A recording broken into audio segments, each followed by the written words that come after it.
Good afternoon, ladies and gentlemen, and welcome to another Bald Explorer live. Yes, it's Monday, the 14th of September, at least. Yes, it is. That's right.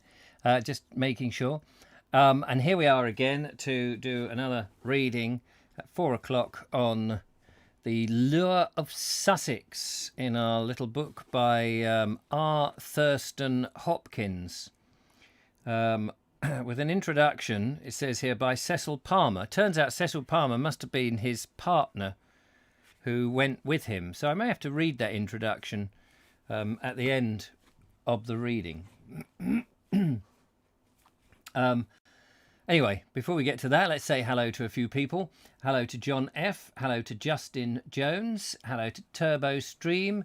Hello to lovely Julia, of course. And Linda Kane, good afternoon. Was disappointed missing the Brighton chapter. Born and bred there, but here now, she says. Justin says, I'm early for once. Yes, and I'm on time for once. Let's hope it stays that way this week. I can watch the whole thing today, back home after a brill few days in Pembrokeshire. Lots of vids for the Vogue show to upload. Fantastic. Look forward to those. Thank you very much. John Morris is there. And English Annie says, I've managed to beam you on the 55-inch in the front room. Well, I hope it looks all right. I'm actually using a different camera than I normally use because I've nicked the camera that I was using in here to do some tests, which you'll see in tomorrow's main video. And I'm hoping that if that all goes down well, I shall be using that more than the GoPro. And all that gets explained. Anyway, here we are.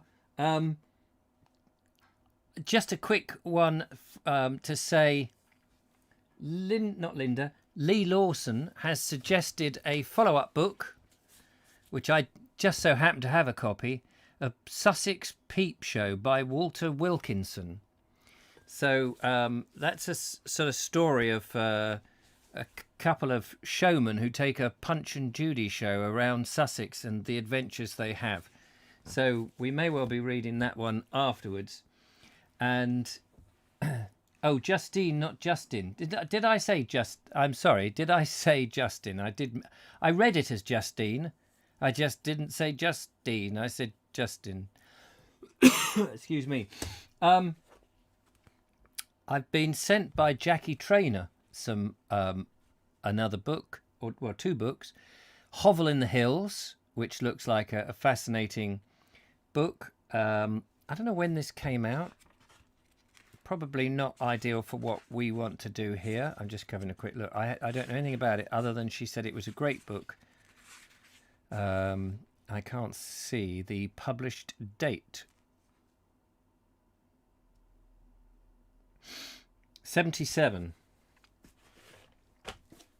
And then she also sent me this book, which she hasn't read, which is called An Englishman Looks at Wales. This looks like a 1930s book. We get a picture, very dapper picture of the author.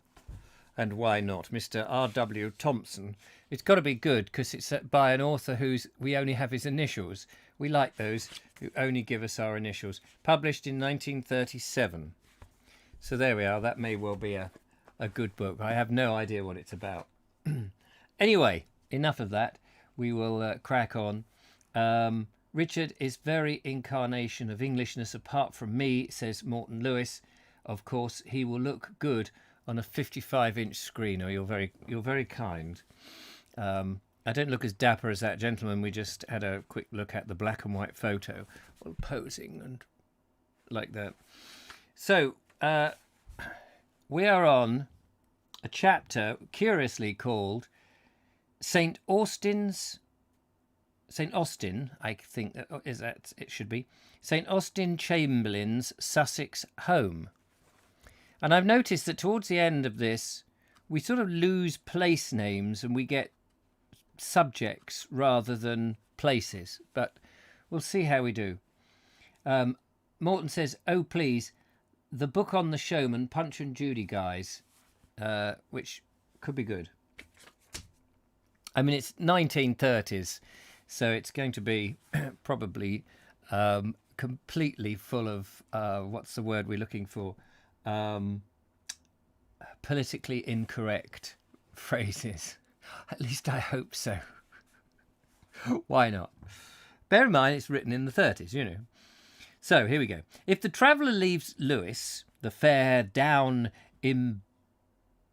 embosomed old capital of East Sussex, by the north east, and follows the high road for a dozen miles or so, as far as the well-known wayside hostelry of Cross in Hand, he will find 3 roads diverge, like prongs from the handle of a fork, all of them eventually finding a common vent eastward in the great line of communication between Tunbridge Wells and Hastings. That is quite some distance, I should say, from Lewes there. Cross in Hand, I filmed at the windmill there some years ago, and it's a good 40 minutes, I would say, anyway, in the car. Of these, the southernmost will lead him to the villages of Dallington and Brightling. Ah, yes, old, what's his name? Jack Miller, the mad Jack Miller, who at Dallington, or near Dallington, he did the Follies. I must do a video of it. I did a podcast about it several times, and I did do a bit of a video about it for a TV program that was a pitch, but it never went to anything. Mad Jack Fuller. Yeah, we must do something about that. Anyway, the centre of the road will lead him to Burwash, which is where we started the book, if you remember. The northerly one, which alone concerns the reader, leads to the little town of Mayfield. Midway on the road to Mayfield is the hamlet of Five Ashes, and here is a deep-rutted winding lane Sir Austin Chamberlain has made to his house.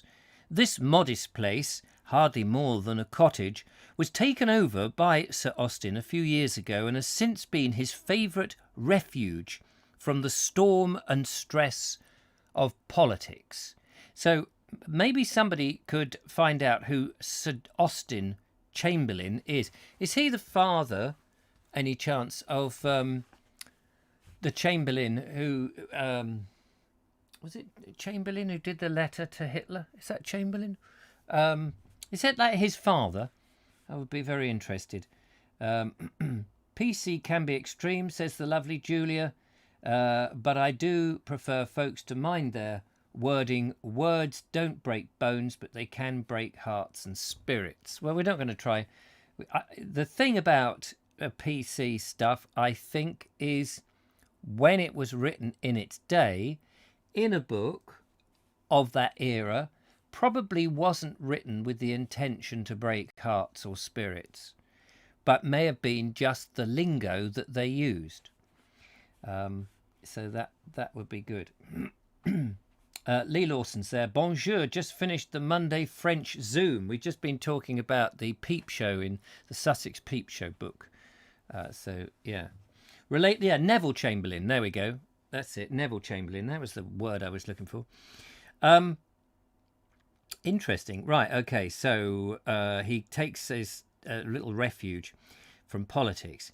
He has no wish to make it a stately home, but rather wishes to make it inconspicuous in order that it may escape the attention of camera friends, tourists, and press representatives. What do we call them? The press representatives? The not the Twitterati. The what do you call them? What do you call the people of the press that hound you? It's gone out of my name. Anyway, somebody will come up with it. Twits.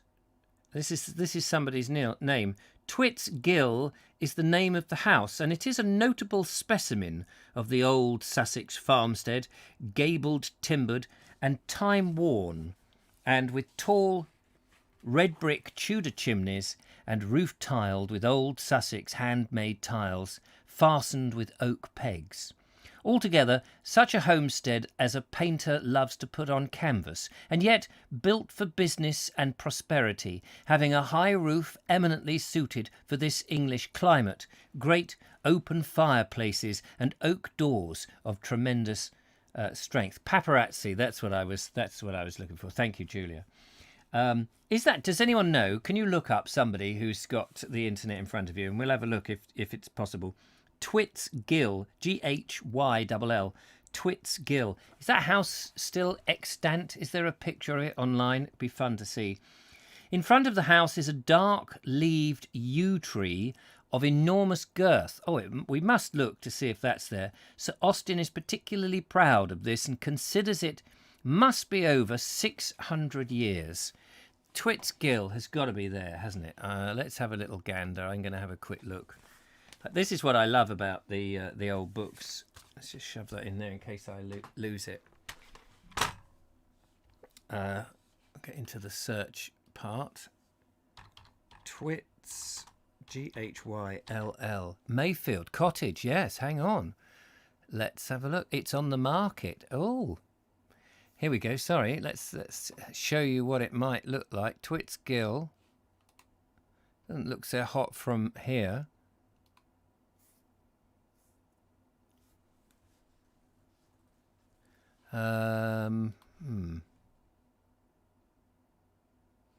Twits, this is a side view. Not a very big view. I saw on the market. Hang on, let's get on the market because they may have more pictures. Here we go. Look at that. That's rather sensational. Is there... That's the grounds. Twits Gill, a charming Grade 2 listed family house with stunning views and a detached oast on the rural fringes of this sought-after village. And here's a look on the inside, just so that we can see some images of it as I read too. It looks like it's got a dovecot, or is that a little oast house? A converted oast lies to the side of the main house and comprises 2 living rooms with a shower room to the ground floor. And here, look at this. Isn't it? Wow, look at that. Oh, that's what I want to live in. A little place like that. And what's that? That's part of it. No, didn't want to make it into a stately house. From what I read just now, it sounded like a quaint little place. But look at it. It's a lovely, beautiful pile. What a load of old nonsense. And here is the land that you have. Area available by separate negotiation. Okay. Twits Gill. Oh, there's a cottage. I wonder, he's not talking about the cottage. He must be talking about this.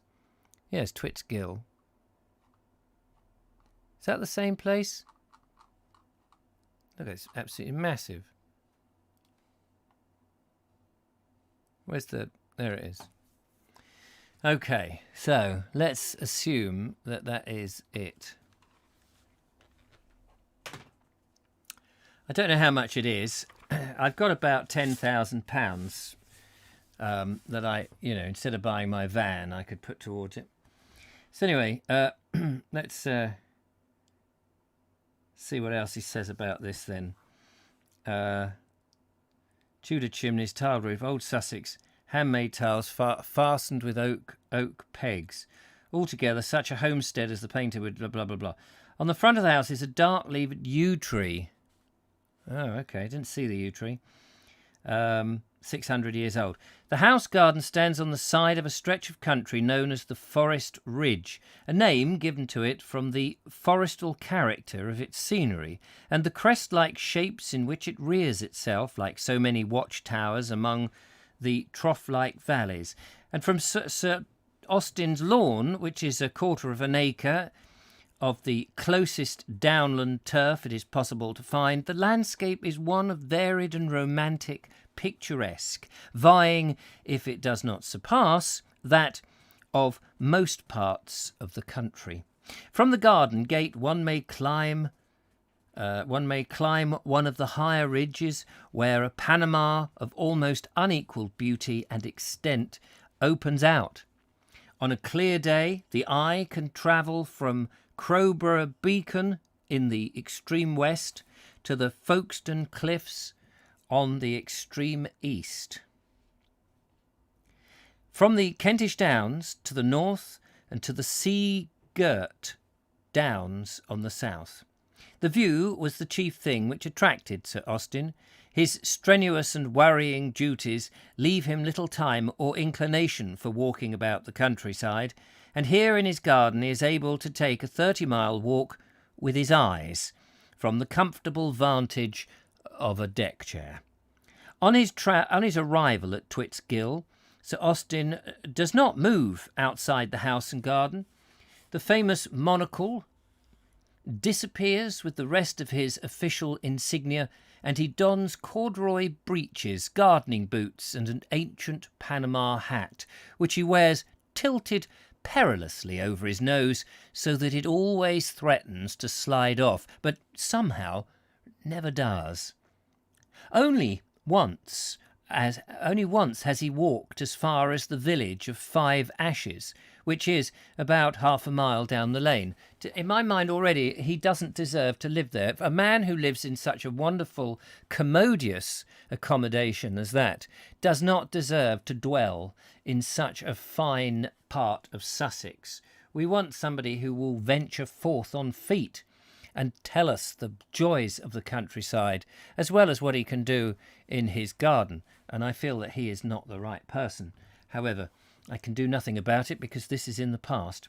The general character of the country around Twits, Gill is still wood and forest, with sharp declivities and steep ravines resembling the Yorkshire becks, unfavourable indeed to the plough, but well fitted for the cultivation of hops, introduced into England from Flanders early in the 16th century. Sir Austin's house was formerly a hop grower's farm. Parts of the building date back to 1560. I was able to glean some facts about Twits, Gill from a native of Five Ashes who was trimming a hedge with a swap hook. I asked him the way to Sir Austin's house, and the old fellow was at once full of information. I want to know what a swap hook is. I love the sound of that. Where's my mouse gone? Oh, it's on the table here. Where's the cursor? Oh, the cursor's on the screen, as I was so amusingly teased the other week. A swap hook. Antique swap hook on Etsy. Is there? Welcome to Etsy. No, I don't really want to go there. Thank you. I want to have a look at a swap hook. Here is a swap hook, ladies and gentlemen. For those that don't know, swap hook reaping farm tool. There's a lighter to give you an indication of how big it is. And he's trimming a hedge with that. Blimey.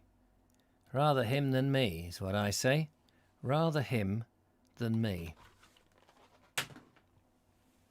Let's just have a quick look at your comments. Buy it, Richard, says Turbo Stream. Yes, if only. If only. Beautiful, and what a garden. Plenty of room for vegetables, says John F.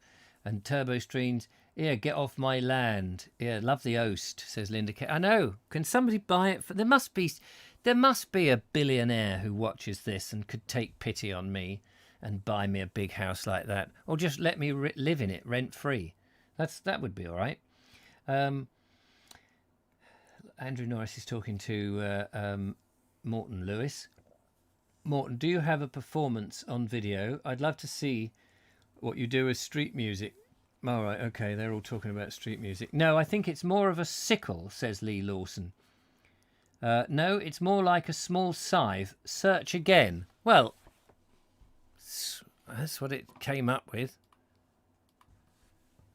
Search again. Being told what to do here. Swap hook.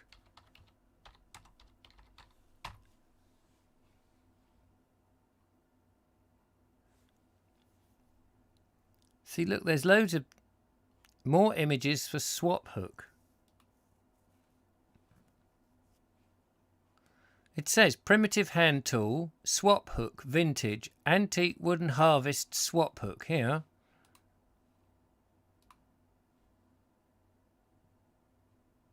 There you are, look. Oh, I'm looking at it. Sorry, I didn't show you. Swap hook. Kit for sickle and swap hook. Here we go. View image. There you are, look. There's the sickle. And this is a swap hook. It does seem to be a hand tool. There's the handle. Unless that's attached to a piece of wood. And this is the blade. Yeah. You need a sugar mummy, says Audrey. Bloody right I do. Curved blade on a wooden handle, says Linda Kane. That's the sickle, though. I keep seeing the same image. Look. Antique tools. So I don't know where you're looking. Sickle. Yeah, a sickle. But I don't want a sickle. I want a swap hook.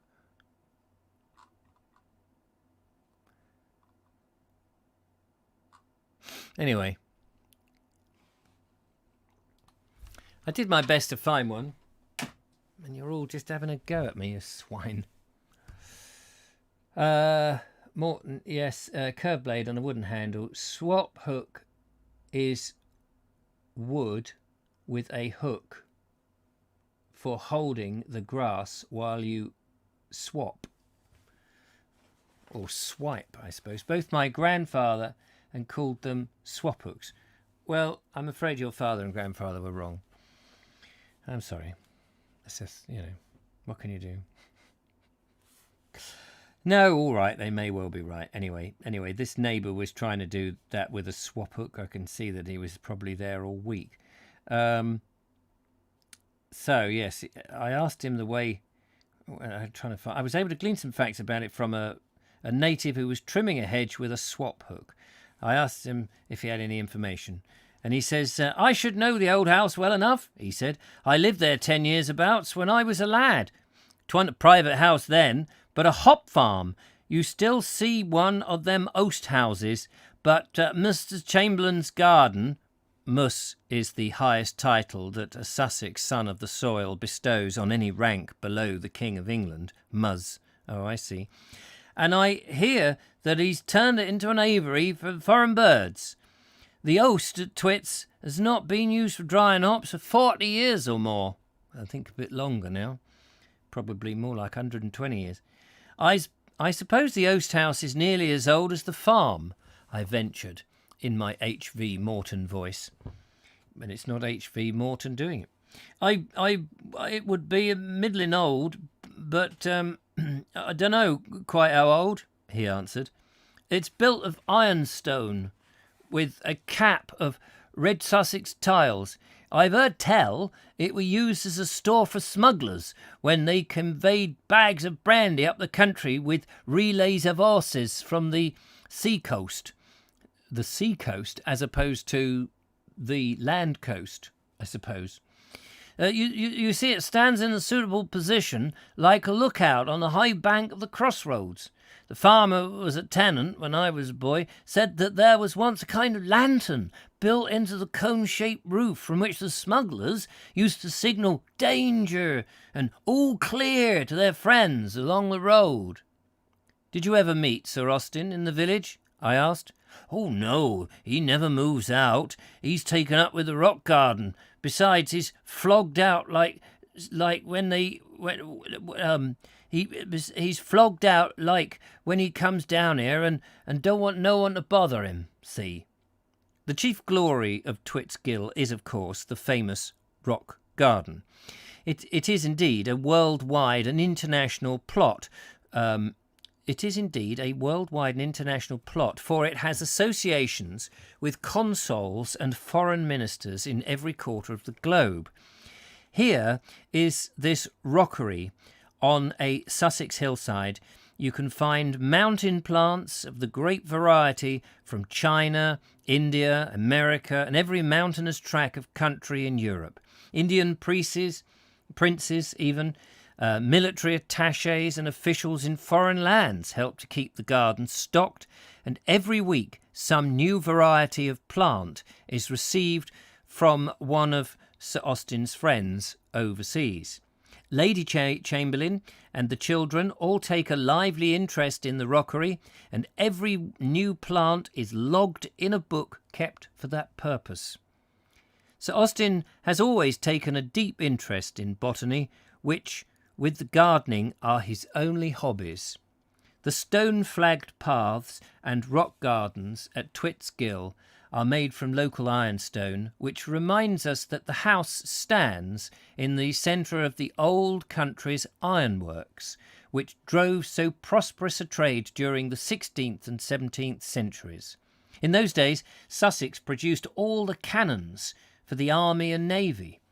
I've been to the Army and Navy, the one in Croydon, and was the first centre of the iron industry.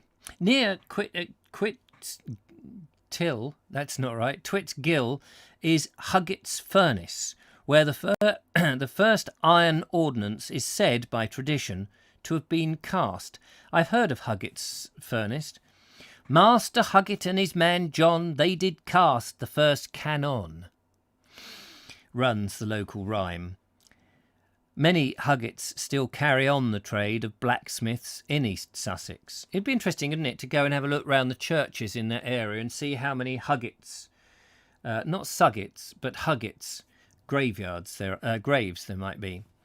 The trade increased rapidly during the 16th century, when many Sussex families enriched by it assumed the ranks of gentry. But as the smelting increased, the forests decreased. And no great time elapsed before it was found that the men of Sussex using wood in the shape of charcoal were no match for the men of the north and west using coal. The result was that it ceased to be possible for Sussex to compete commercially with other parts of the kingdom, and the manufacturer languished and eventually died out altogether. What a lovely little, what would you call that? Little picturesque, not a soiree, what do you call it? A little ditty.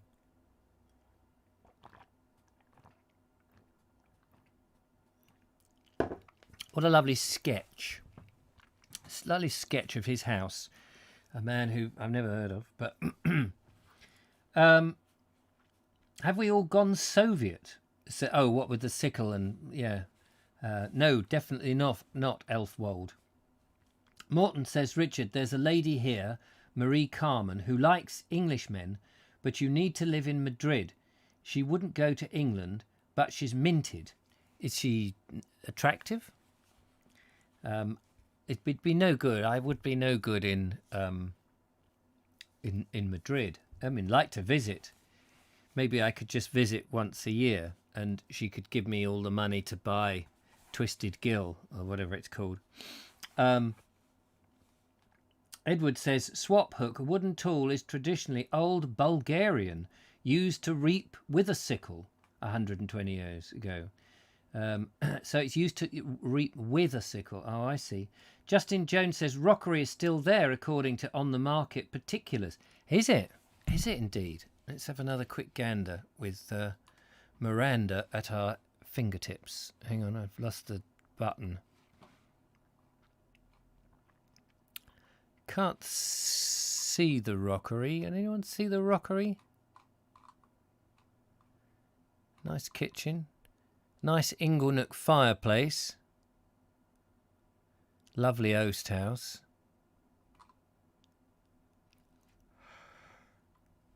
Very nice.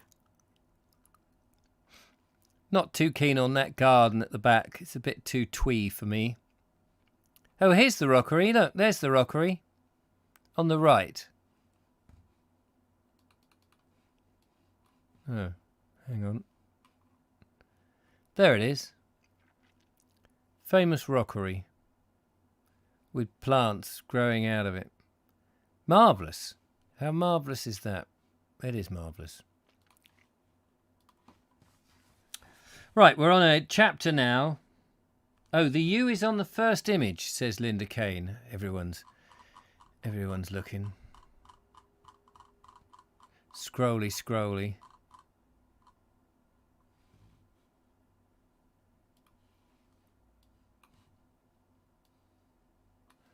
Is it? Is that? It's not this. Is it this? Is it this one here?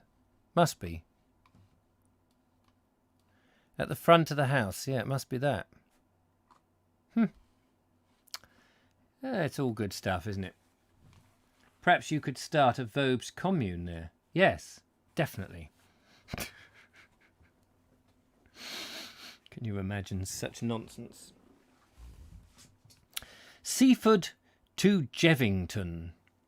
A vigorous day's walk will give one a chance to inspect several quaint downland villages between the Cuckmere River and Wilmington Hill. The walk from Seaford over the Golf Links and South Hill descends to Cuckmere Haven by a slope of the most perfectly smooth, elastic turf to be found anywhere on the Downs. Take the towpath up the river to the iron bridge at Exeat. Is that how it's pronounced, by the way? Exeat? Pass over the Exeat farm, through which a footpath may be followed up a slope and over a stone stile in a flint wall to the village of West Dean. I was going to go to West Dean the other day, actually. It turned out the weather was miserable. I haven't gone back. It looks very beautiful. The hamlet, says George Gissing, in, I don't know how you pronounce this, Threza, which is spelled Thyarza. How do you pronounce that? Consists of very few houses so compactly grouped about the old church that it seems on looking down upon the village as if a hand could cover them. The roofs are overgrown with lichen, yellow on slate, red on tiles. The farmyards are haystacks with yellow conical coverings of thatch, and around are close dense masses of chestnut foliage, the green just touched with gold. The little group of houses has mellowed with age. Their guarded peacefulness is smooth to the eye and the spirit. Along the stretch of the hollow, the land is parcelled into meadows and tilth of varied hue.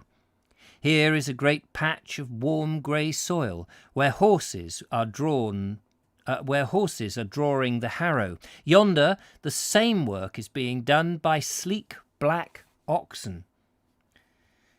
Very nice and descriptive. I did have a look on Google Earth. Did anyone see the video that I did about the Ringmer or Glyndebourne windmill with just the post that we read about the other week?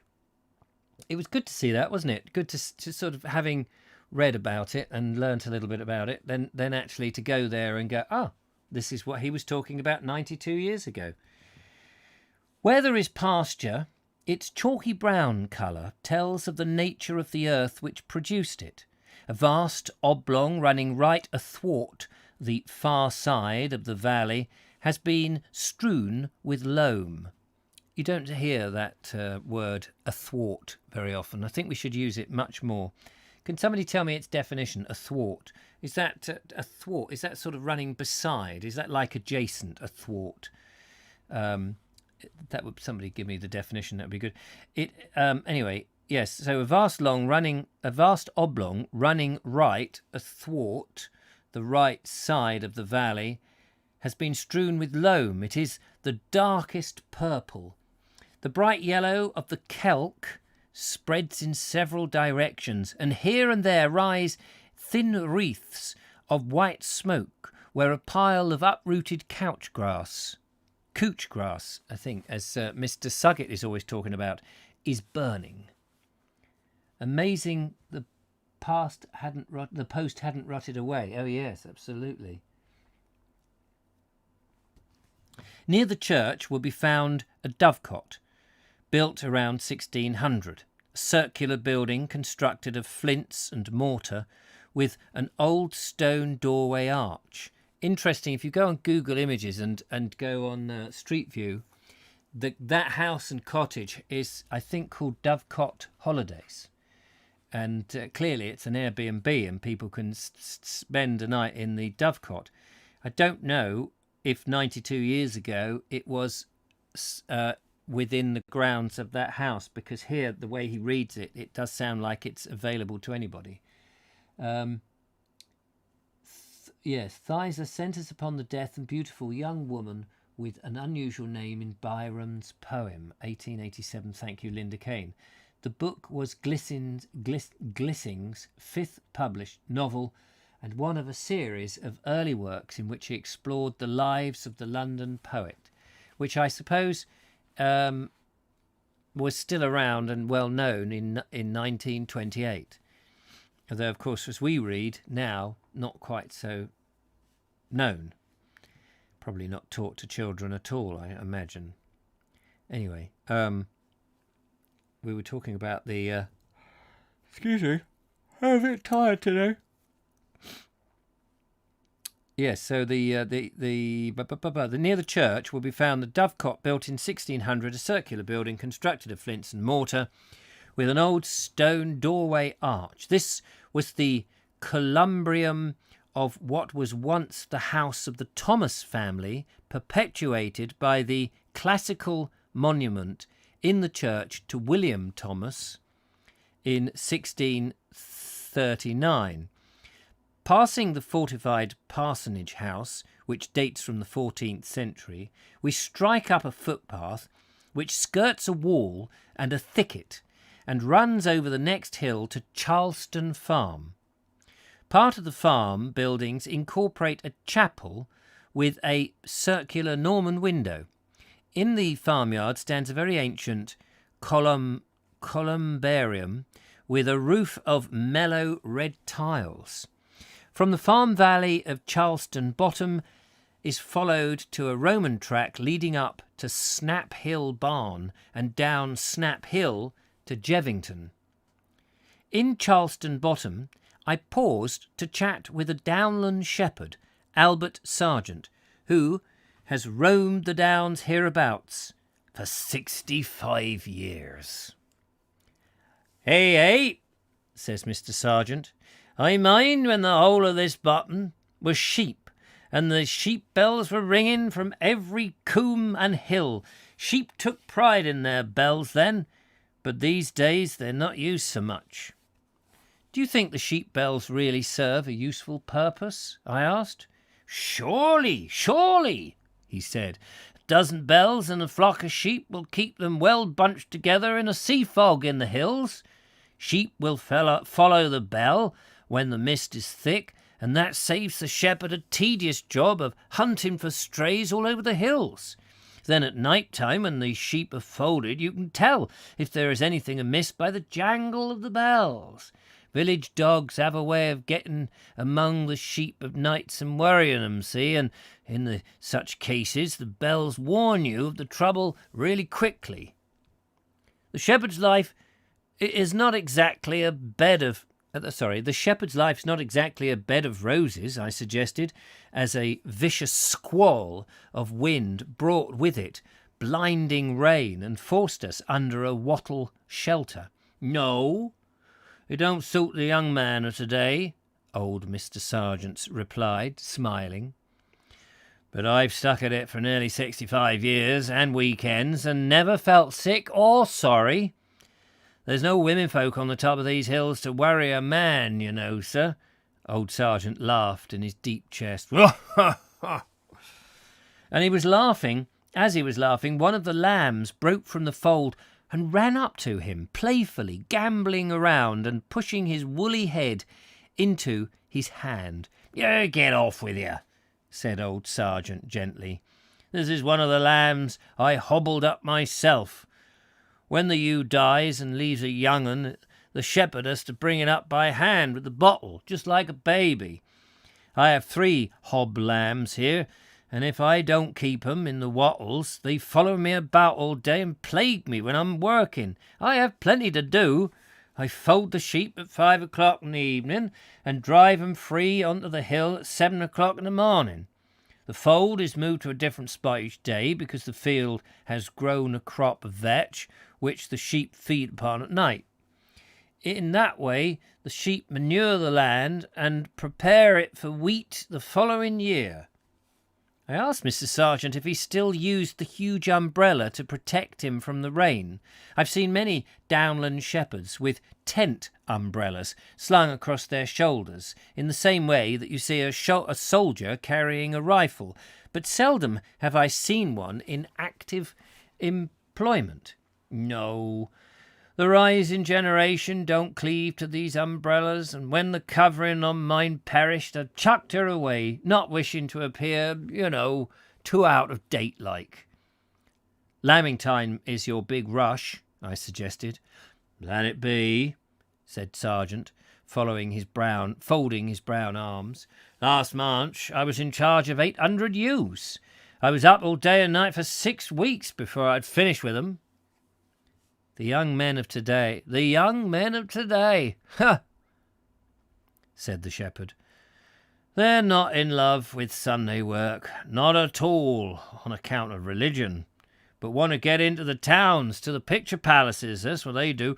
When I was a young man, everyone went to church on Sundays. That is, everyone but us shepherds, and we could only go there otherwhiles. We were exempt from church service, and as you may know, the shepherd in the old days was always buried with the tuft of sheep wool in his hand to show why he'd not been a regular church-goer. When the old shepherd used the Sussex term hoblamb for a pet lamb brought up by hand, I could not help thinking of the Reverend W.D. Parish's example of this provincialism in his Dictionary of Sussex Dialect, in which he wrote, "A parishioner of mine once came to complain to me that her husband had been threatened to ill-use her on account of 2 little pigs, which she was hobbing up. But as I found that his objection rested on the fact that she was hobbing up the pigs so carefully that she insisted on taking them to bed with her, I declined to interfere." In connection with sheepdogs, a friend of mine, in speaking to a shepherd, asked him why dogs without tails were generally chosen, and received an answer which decidedly favoured the Darwin theory. The shepherd's explanation ran something like this. "Well, sir, I do think that a hob-tailed dog is always more companion-like, seeing that he's a truer breed to sit down like a Christian." Among the cherished recollections of downland people are those connected with smuggling.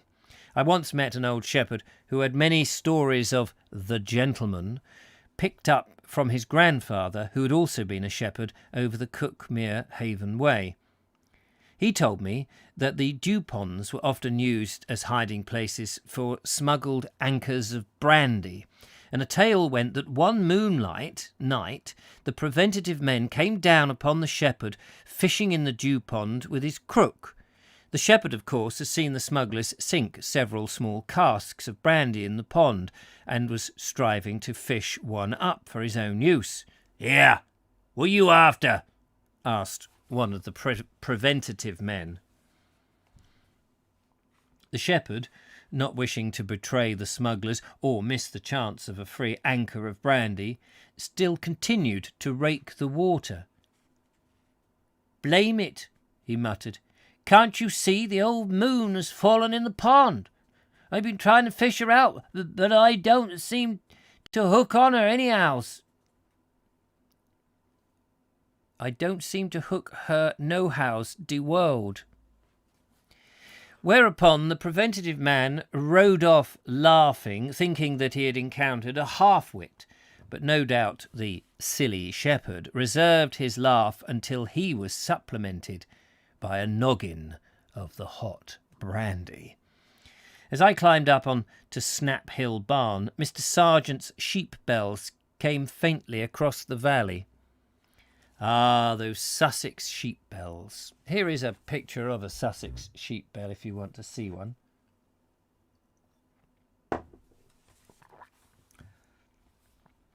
There is nothing quite like them anywhere in the world, and their music, rarefied by the silence and innumerable hollows and slopes of the downs, would lose its mellow charms in other surroundings.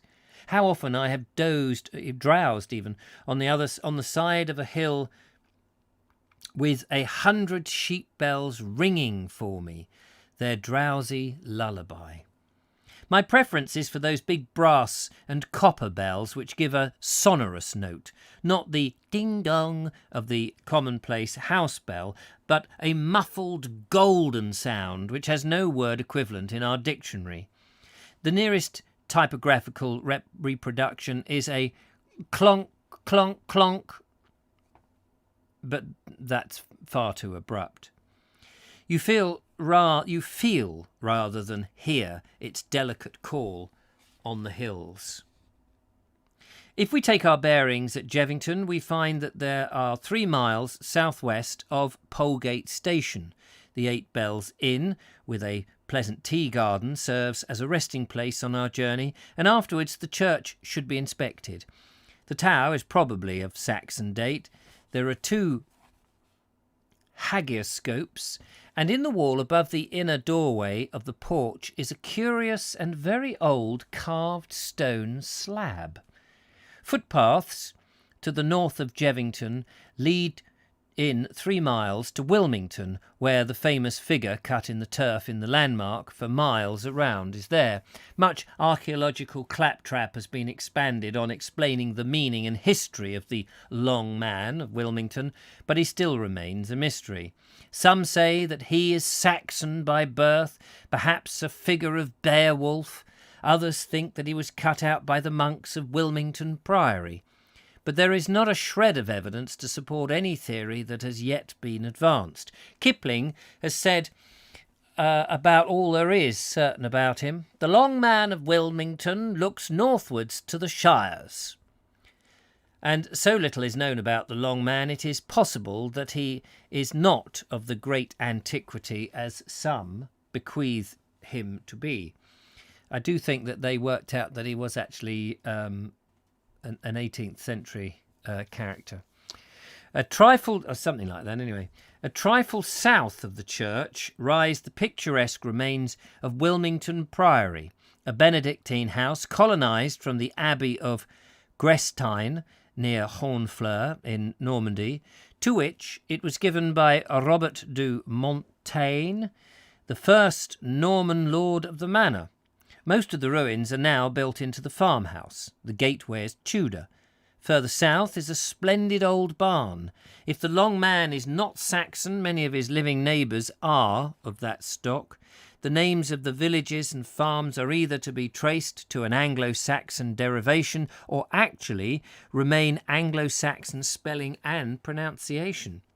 When a Sussex shepherd speaks of the sun, he calls it she, an expression which hints of his German origin.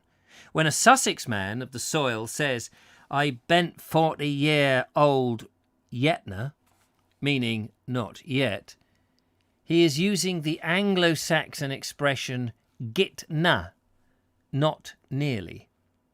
As a shepherd will pronounce you as yo, from the Anglo-Saxon word eo, and a Sussex mother will say that her headstrong child is unforbidden, from unforbodden, meaning undaunted or disobedient.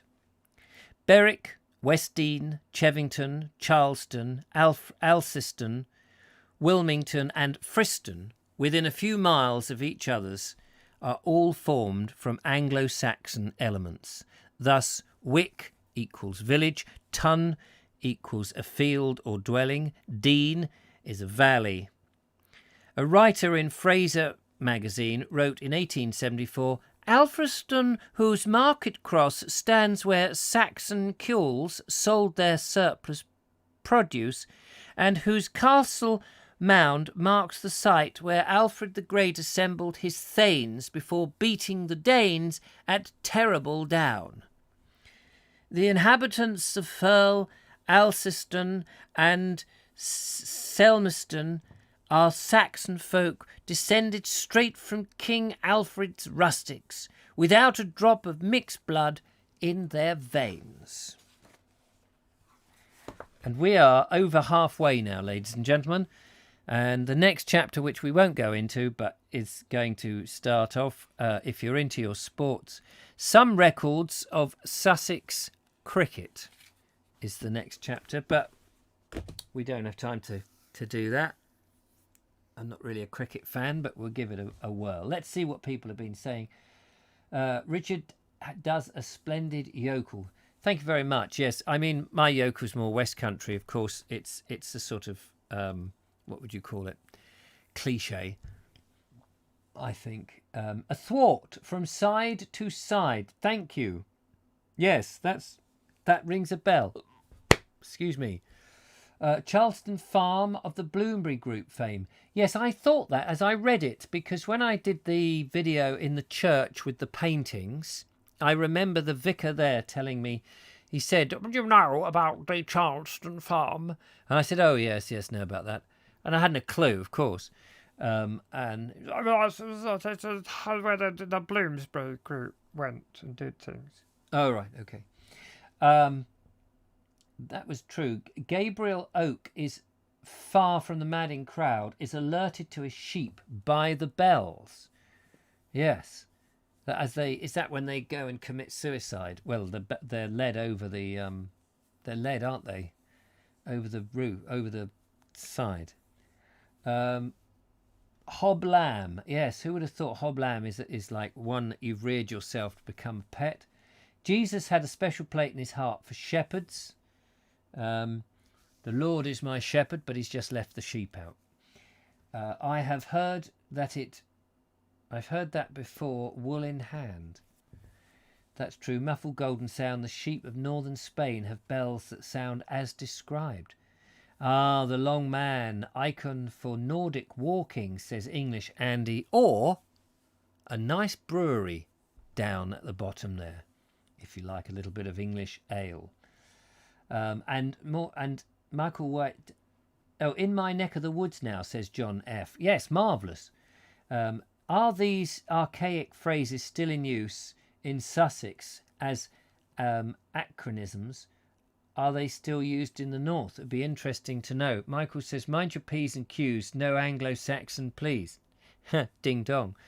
And Sussex has a great cricket ground, says Michael White, which we will hopefully find out about in tomorrow's programme. Well, thank you very much for watching and listening and tuning in and all of that. Another interesting little chapter. 2 chapters, in actual fact. All good fun. Back again tomorrow at 4 o'clock, so do join me there and we'll hopefully whisk through the remains of this book, perhaps this week. We'll do our best anyway. Thank you very much to everybody. Thank you to Julia for moderating, and thank you for coming along. And I will catch up with you soon. Take care. A video will be out tomorrow, and of course the Vobe Show with the lovely Julia here tonight at 8 o'clock on the Vobe Show channel. So look out for that. Right, must away. Things to do, people to eat, phone calls to listen to, conversations to be had, etc. So talk to you then. Bye for now. Bye-bye.